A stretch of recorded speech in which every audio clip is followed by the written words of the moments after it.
Yang ketiga, mendatangkan ahli. Ahli di bidang yang akan kita pelajari. Karena itulah di proses SMP itu ada di proses nyantrik. Nyantrik itu artinya anak selain berada di sana itu langsung ke ahli. Jadi nyantrik itu untuk untuk menstimulasi 1, 2, 3. Jadi ada semua itu dengan program nyantrik. Jadi nyantrik itu misalnya gini, anak kita mau belajar tentang petani. Petani apa? Petani kopi. Ya taruh aja di sana di tempat petani kopi. Ya, gitu, itu namanya nyantrik. Ya. Berapa lama? Jangan sehari. Kalau sehari mah jalan-jalan, minimal 3 hari. 3 hari. Oke. Mendatangkan ahli. Nah itu jadi itu bisa digabungkan. Nah terus yang keempat, film. Jadi film itu artinya apa? Dia gambar, tapi dia juga bisa bergerak. Akan tetapi film itu hanya 2 sensor yang bekerja, yaitu mata dan telinga. Ya. Karena itulah dia tingkat konkretnya itu lebih kecil. Jadi ini Bu ya, semakin ke atas itu bukan semakin konkret, semakin ke atas itu semakin abstrak. Karena di perkembangan berpikir semakin ke atas itu harus mengkonekkan dengan abstraknya itu semakin bisa. Artinya apa? Nanti semakin besar kita dewasa ini akan lebih banyak hal-hal yang abstrak yang kita pelajari. Maksudnya begitu ya. Oke, tadi sampai di film ya, yang di keempat, film. Nah, terus kemudian yang berikutnya setelah film itu adalah foto. Ya, ini nanti aja ya, itu kita ada poster cerita. Itu foto karena apa? Foto visual tapi yang sesungguhnya tanpa ada persepsi. Jadi kalau misalnya gambar gambar semangka, ya itu memang semangka gitu ya. Ada suasananya, ya, ada tanahnya, terus kemudian ada daunnya, ada buahnya gitu. Nah, itu tingkat konkret yang kelima. Tingkat konkret yang keenam gitu ya, maksudnya itu semakin abstrak ya, tingkat konkret yang keenam itu animasi. Animasi itu artinya adalah gambar yang dibuat oleh guru atau oleh ilustrator ya. Nah, yang bisa jadi dimensinya berbeda. Karena itulah kenapa tingkat konkretnya dia lebih kecil dibanding dengan foto. Ya. Nah, maka buku-buku anak yang bagus harusnya bukunya memang bentuknya foto. Ya. Nah, boleh saja nanti berbentuk animasi, tapi kalau misalnya itu untuk hal yang nyata, itu sebaiknya adalah foto. Nah, yang terakhir adalah teks lisan atau teks tulisan. Jadi, Bapak Ibu, kalau selama ini ya, jadi Nak, sholat itu penting. Orang kalau nggak sholat itu ya Nak ya, itu nanti masuk neraka. Bayangkan nanti ya Nak ya, yang pertama kali dihisab itu sholatnya. Nah, itu Ibu lakukan kepada anak TK. Yo dlahom dok. Karena apa? Dia belajarnya masih sensori dan sensori motor, paling masih perseptual motor. Ya, kembali ke slide yang sebelumnya, Bu Nas. Yang sebelumnya. Nah, ini. Jadi Ibu, bukan, yang tadi yang warna biru saya. Ya. Academic learning itu terjadi pada usia 8 tahun. Di bawah 8 tahun itu masih yang ke bawah semuanya. Jadi, bisalah dilakukan sekarang. Kalaulah anak itu diajarkan banyak sekali hadis, tanpa sensornya, sensori motornya, persepsinya benar, ya hadis hanya dihafal, tidak sampai pada dilaksanakan. Gitu. Ya, Bu, lah kok hilang? Ya, terus lanjut. Bawahnya? Ya, itu. Terus, nah ini stimulasi. Stimulasi yang dilakukan oleh guru dan orang tua. Stretching, itu untuk kelenturan otot. Karena kebanyakan anak-anak ototnya tidak lentur. Jadi stretching itu selalu. Tangannya kayak gini. Yang kedua, suasana hening untuk melatih ketenangan. Ya, jadi jangan ribet mulu. Ibadah dan disiplin. Itu yang harus distimulasi untuk anak-anak terutama yang SD. Untuk anak-anak yang TK itu yang stretching dan kelenturan serta disiplin itu perlu ya. Lanjut. Ya, ini senam, berenang, latihan gerakan sholat, bersih dan taksin ini untuk semua anak ya. Ini salah satu senam di salah satu sekolah. Jadi senam itu penting, berenang itu kenapa Rasulullah itu memberikan sunnah itu adalah berenang, karena berenang itu untuk menstimulasi mulai gerak kasar, juga gerak terkoordinasi itu adanya di renang. Jadi Bapak dan Ibu silahkan mengajarin anaknya berenang. Iya. Sudah selesai Bu Nas? Silahkan sekarang masuk ke pertanyaan. Alhamdulillah, sudah pusing pasti Bapak dan Ibu ya. Saya moderator aja. Alhamdulillah Ibu, ilmunya Masya Allah. Ini dalam banget sampai kalau catatan saya sampai berlembar-lembar. Baik, terima kasih Bu Marti atas penjelasannya, luar biasa bahwa kita ternyata mungkin banyak hal dari kita yang yang terlewat, namun kita merasa terheran-heran, kok ini anak kenapa emosinya meledak-ledak terus gitu ya. Hal-hal yang berkaitan dengan tadi yang terkait dengan perkembangan-perkembangan. Tadi Bu Marti minta saya memberikan contoh ya bahwa silakan testimoni. testimoni anak saya pada usia saat kelas 8, 7, 8 ya, kelas 8 badannya saya lihat agak membungkuk karena dia memang senang melukis, lalu mulai ketika alat yang digunakan adalah SAI SAI pokoknya komputer, HP gitu, jadi dia semakin menunduk. Dan itu ternyata sempat ada benjolan di leher, dua benjolan. Saya segera ke dokter, disarankan ada second opinion ya, disarankan untuk waktu itu biopsi. Tetapi dokter yang satu lagi minta, Bu, ini coba ditunggu dulu selama 2 minggu. Nah, lalu saya bertanya tadi pada ahli yang terkait dengan paham masalah sensori ya Bu Marti ya. Lalu anak saya diminta untuk engklek, itu yang kaki, karena benjolannya sebelah kiri, engkleknya kaki kiri. Dan dia sama saya sama-sama surprise gitu. Loh, kok aku nggak bisa? Anak saya, loh kenapa nggak bisa ya? Tapi karena memang diminta 1 hari dilakukan lebih dari 10 kali engklek, saya pegang gitu, dan tuntas selama 2 minggu, benjolan hilang, dan ternyata itu pengaruh ke emosi, pengaruh ke kebiasaan-kebiasaan habit tadi, ya. Jadi sekarang sudah lebih stabil habitnya, emosinya juga sudah lebih stabil, ya. Artinya kalau ada lagi gerakan-gerakan yang kurang, ya, karena sekarang di rumah itu jadi jadwalnya semua harus olahraga. Ya. Dan terakhir anak saya yang pertama juga ada sedikit masalah di rahang, ya udah sakit, memang ada infeksi juga. Nah, tetapi yang disarankan itu adalah berjalan kaki dengan langkah seperti Rasulullah berjalan. Nah, jadi berjalan dengan keras sambil tangannya ya ke kanan dan ke kiri, ya. Ke kanan dan ke kiri. Iya. Baik, ini pertanyaan Ibu sebentar ya. Ada nih Bapak Muhammad Tasrifin. Ada Ibu Kaisah dulu Bu. Anak saya usia 5 tahun, sejak 2,5 tidak pakai pampers, tapi sampai sekarang masih ngompol bila tidur malam. Kira-kira dalam seminggu 2-3 kali ngompolinya, apakah toilet trainingnya bermasalah atau belum tuntas? Ya. Iya. Toilet trainingnya bermasalah, tapi coba Ibu lihat ini berarti bagian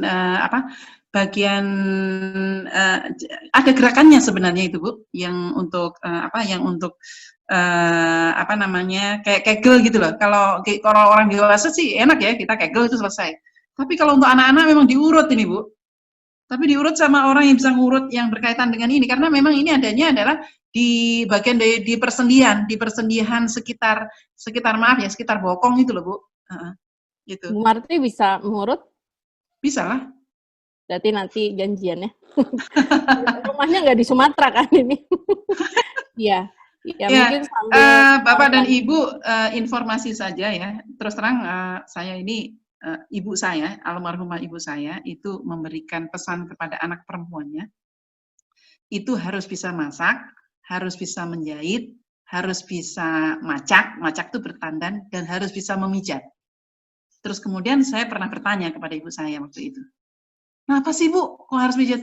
oh nanti suamimu kalau dipijit sama orang, ya itu nanti kamu mau, nanti suamimu tertarik sama orang gara-gara pijitannya. Itu. Pada saat itu saya nggak ngerti kan, apa ya, apa sih hubungannya gitu, tapi saya mah ngikut aja gitu ya. Nah, ternyata Bu, Bapak ya, dengan pemijatan itu ternyata bukan hanya menyelamatkan suami dan apa namanya dan keluarga ya. Saya sekarang banyak berbuat untuk orang lain gitu ya. Misalnya anak yang apa namanya berbicaranya belum beres dan lain-lain itu dengan pemijatan itu memang alhamdulillah. Ya, tapi bukan pemijatan Maerot bukan. Pemijatannya banyak, Bu. Kita belajarnya sampai ke Malaysia segala. Oh iya. Ya alhamdulillah. Jadi catatan penting ya Bu, kalau punya anak perempuan belajar mijat ya. Dan alhamdulillah saya beranak 3 perempuan. Bisa pijat apa Bu namanya? Bisa totok wajah, totok bulu. Iya, Dan itu betul. semua kita ajarkan. Jadi bapaknya nggak usah ke salon, sama saya bisa ya. Siap. Siap. Tapi itu real benar. Ya, benar. Lalu ini selanjutnya, anak saya baru saja naik kelas 5, dia anak tunggal, dan saya ingin memindahkan dia ke sekolah yang lebih baik secara kurikulum dan life skills. Tapi anak saya tidak mau pindah ke sekolah tersebut, dalam kurung sekolah alam. Ini disebutin ya mereknya. Apakah kita boleh memaksa anak supaya ikut kemauan orang tua atau mengikuti kemauan anak? Anak saya usia 10 tahun. Saat ini di sekolah IT, mohon pencerahan. Sudah diajak ke dialog tapi nggak mau pindah. Ya, sekarang saya mau tanya, yang sekolah siapa? Kok anget Anak atau orang tua? Oh. Itu yang pertama, yang sekolah kan anak. Terus kemudian, yang Bapak dan Ibu harus pahami, tidak semua sekolah itu seperti yang kita harapkan. Karena tugas utama pendidikan itu adanya di rumah. Jadi kalau ada sedikit kekurangannya, selama anak kita bahagia di sekolah itu, biarlah anak kita di sana, kekurangannya itulah amal soleh kita. Nggak ada Bapak dan Ibu ceritanya sekolah itu yang pasrah bongkoan, terus kemudian simsalabim anaknya menjadi baik, tidak. Saya sampai sekarang, anak saya ada yang di sekolah di IT, yang homeschooling 4-4-nya TK apa SD-nya gitu ya. Ada yang di pesantren, ada yang di sekolah negeri. Itu kalau misalnya ada masalah, insya Allah saya berupaya tidak menyalahkan sekolahnya. Karena apa? Sebenarnya semua tanamannya ada di rumah Bapak dan Ibu. Jadi berhentilah berharap sempurna kepada sekolah. Oke, baik. Itu jawabnya. Ya. Apalagi sudah kelas 5 ya Bu ya? Ya, udahlah, itu sebentar lagi. Nanti SMP-nya lah. Nah, Bu, Pak, kalau udah seperti ini, nanti SMP-nya, saya kasih triknya nih. Bapak dan Ibu punya visi apa, terus kemudian anaknya diajak ke SMP itu, tapi sudah tertentu, sesuai dengan visi misi Bapak dan Ibu, gitu lah. Jadi ada 5 sekolah, tapi sekolahnya itu semuanya sudah sudah diaudit sama Anda, gitu. Terus, ya, silakan kamu milih. Nah, gitu caranya. Itulah yang kita lakukan. Strategi. Tapi selanjutnya Bu Marti, bagaimana pijatan bagian bahu untuk anak yang belum tuntas menulisnya? Ini usia berapa ya? Dan belum tuntas itu maksudnya bagaimana? Mungkin? Ya, karena menulis itu ada 2. Menulis dalam arti memindahkan dari bahasa lisan ke bahasa cetak. Menulis dalam arti mengarang. Jadi saya harus mendapatkan informasi yang akurat. Yang mana nih? Apakah dari bahasa lisan ke cetak atau dalam hal ini mengarang. Ya, tolong dijelaskan. Karena keduanya itu berbeda stimulasinya. Oke, baik. Anak saya sekarang kelas 5, tapi ketika sholat masih suka tengok kanan kiri. Apa yang harus saya lakukan? Yang pertama adalah cek dulu apakah dia konsentrasinya kalau 5 tahun, 5 tahun, kelas 5 itu berarti berapa ini ya, Bu Nas? Kira-kira? 10 tahun kira-kira. 10 tahun, ya. Dia rentang konsentrasinya sampai 15 menit tidak? Okay. Kalau rentang konsentrasinya tidak sampai 15 menit, berarti dia ada masalah di kendali gerak. Ya, baik. Nah, harus cek dulu. Jangan-jangan kurang gerak, kurang main ya, jadi sholatnya kayaknya begono dah. Anak saya, dicek dulu berenangnya. Iya. Nah, boleh dijelaskan Bu, kenapa harus dicek berenangnya? Karena kalau pada saat berenang itu, ya, renang gaya kata itu adalah latihan koordinasi, ya, antara badan bagian atas dan badan bagian bawah itu yang sangat seimbang. Itu. Pada saat anak mengapung, itu keseimbangannya itu betul-betul terjadi. Kaku saja satu, itu dia akan tenggelam. Anehnya, saya bisa mengapung tapi saya nggak bisa berenang. Itu anehnya. Iya. Aneh tapi nyata. Aneh tapi nyata, karena belum diajarin sama Bu Nas berenangnya. Duh. Tadi juga terkait mungkin untuk melatih fokus ya Bu, berenang. Ya, betul. Ya, karena tadi kan badan bagian atas, bagian bawah, terus perbedaan suhu, ya, antara sebelum dan sesudah di air dan keluar, itu kan ada perbedaan suhu tuh. Jadi kalau ada misalnya ada anak yang takut air, itu kan berarti kan taktilnya ada masalah. Nah, maka ketika berenang itu biur. Nah, itu semuanya jadi terstimulasi gitu, Bu. Oke, baik. Selanjutnya, Bu, anak saya usia 7 tahun selalu mengeluh capek kalau menulis capek. Nulisnya berapa lembar nih, Bu? Nah, itu juga harus dijadikan ini. Terus kemudian cek dulu, Bu, pegangan pensilnya. Apakah memegang pensil? Bu, tangan saya bisa dilihatin nggak? Tolong dong di share screen-nya dimatiin dulu. Saya mau menyebutkan ciri-ciri gerak yang sudah selesai atau belum. Bapak dan Ibu bisa melihat tangan saya? Jadi bisa. Ini cara memegang pensil. Ini saya ganti ini enggak? Bening ya? Saya ganti beningnya. Terus begini. Nah, ini menunjukkan anak ototnya yang berkaitan dengan bahu di belakang itu sudah tuntas.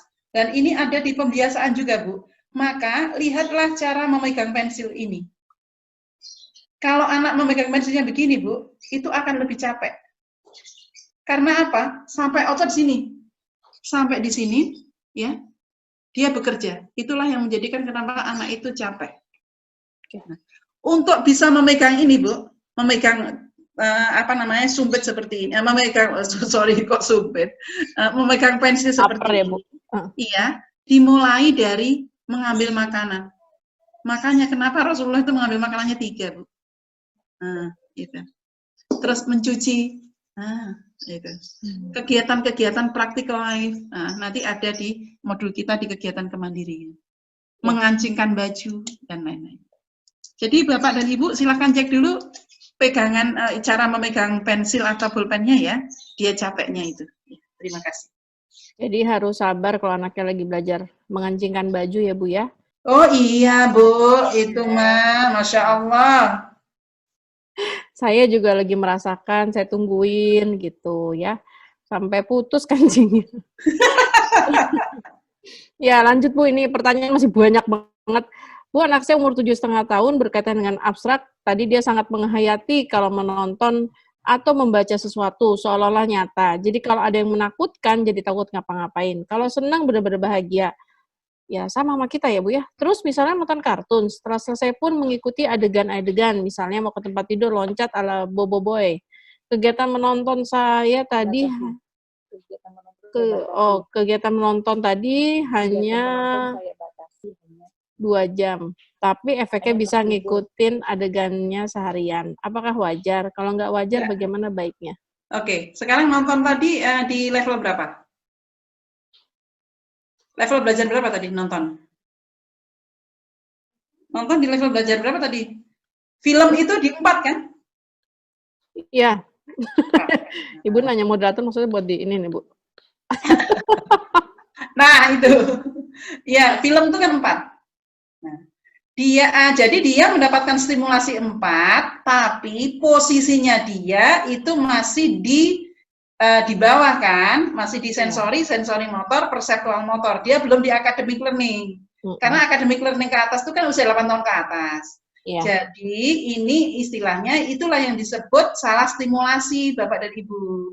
Terlalu cepat. Bukan, harusnya sampai ke 8 itu adanya di 1, 2, 3. gitu. Satu, berada di sana dengan benar. Apa mendatangkan ahli gitu. Itu yang dibanyakin maksudnya, bukan berarti nggak boleh nonton. Boleh nonton tapi harus dengan ahlinya. Ahlinya siapa? Emaknya lah. Iya. Jadi pengen nonton Boboiboy sebentar ya. Bagaimana mengobati anak agar tidak kecanduan gadget dan agar anak mau mengekspresikan perasaan atau pendapat? Anak saya cenderung lebih pendiam, seperti takut kalau mau ngomong sesuatu atau mengutarakan keinginan. Wah, ini harusnya materi kemarin ya, Mas? Iya. Jadi jawabnya kemarin aja. Jawabnya ente lah. Mengobati anak agar tidak kecanduan gadget ya berarti pertama Bapak dan Ibu nggak usah dikasih. Nggak usah dikasih. Setelah itu rancang atau desain aktivitas supaya anaknya ada sesuatu yang dikerjakan ya. Terutama kalau balik lagi tadi materi hari ini usia berapa ya?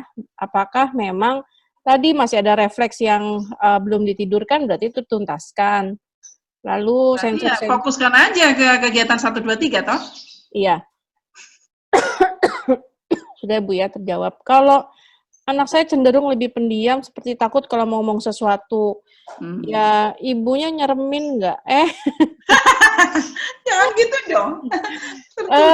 Kira-kira kenapa takut atau memang ini perlu digali lagi ya. Kadang-kadang memang ada anak yang memutuskan untuk memang dia senangnya diam, lalu senangnya membaca, ya mungkin sepertinya harus dikuatkan lagi bonding ya Bu ya, bonding atau rapor namanya, membangun hubungan kembali dengan anak. Jadi silakan merancang aktivitas bersama anak. Selanjutnya bagaimana dengan kakak 3 tahun umur 9 bulan yang kadang meniru gerakan adik 1 tahun? Ya itu memang iya. Ya. Karena dia masih mirroring. Jadi misalkan tiba-tiba ngomongnya cadel-cadel, terus makannya ngikut-ngikut gitu ya?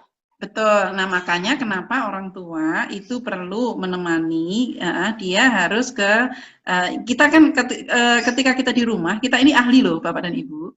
Jadi belajarnya harus sama ahli, artinya kakak sudah lebih besar. Jadi kakak masa adiknya justru adiknya yang akan meniru kakaknya. Kakak kalau misalnya meniru adik, nanti adiknya belajarnya sama siapa? Oke. Baik, selanjutnya Ibu anak saya 9 tahun laki-laki. Saya mau setelah subuh anak tidak tidur lagi selama pandemi. Tapi tidur siang juga nggak jadi kurang tidurnya. Sebaiknya bagaimana? Apa tidak terlalu cepat saya membiasakan anak 9 tahun tidak tidur lagi setelah subuh?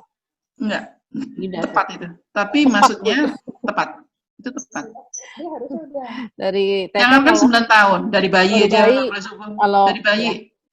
Dari bayi, Bu. Kalau misalnya habis subuh itu mau tidur lagi, nanti rezekinya dipatok ayam itu, Bu. Soalnya kan kalau anak kita masih bayi, banyak nih. Kalau anak masih bayi, begitu bangun dikepok-kepok lagi biar tidur supaya ibunya bisa masak. Oh iya, Bapak dan Ibu, ini berkaitan dengan, saya juga mengalami Bapak dan Ibu. Sehabis subuh, itu anak-anak pada tidur karena apa? Memang lingkungan kita itu kan nggak ada yang dikerjain. Nah ini perlu upaya lebih. Saya sama suami itu, apa ya aktivitas, karena memang harusnya aktivitas fisik Bu, itu misalnya setelah sholat subuh, setelah sholat subuh maksurot, setelah itu kan nggak ada kerjaan yang lain, ya akhirnya tidur itu. Nah akan berbeda ketika di kampung. Dulu zaman kita kecil ya, misalnya setelah kita ngaji subuh itu nyapu apa, nah sekarang di rumah nyapunya, rumahnya juga kecil ya, 5 menit juga selesai gitu. Maka kegiatan-kegiatan yang bersifat hobi, terus terang saya sampai sekarang sama suami itu masih akhirnya kami membuat diskusi tentang merancang masa depan apa, nah, karena anak-anak sudah mulai besar ya, itu setelah subuh sampai minimal sarapan lah gitu, atau dia mau menyiapkan sarapannya gitu. Dan ini juga terus terang upayanya Masya Allah gitu. Tapi pastikan ya bapaknya setelah subuh jangan tidur. Iya.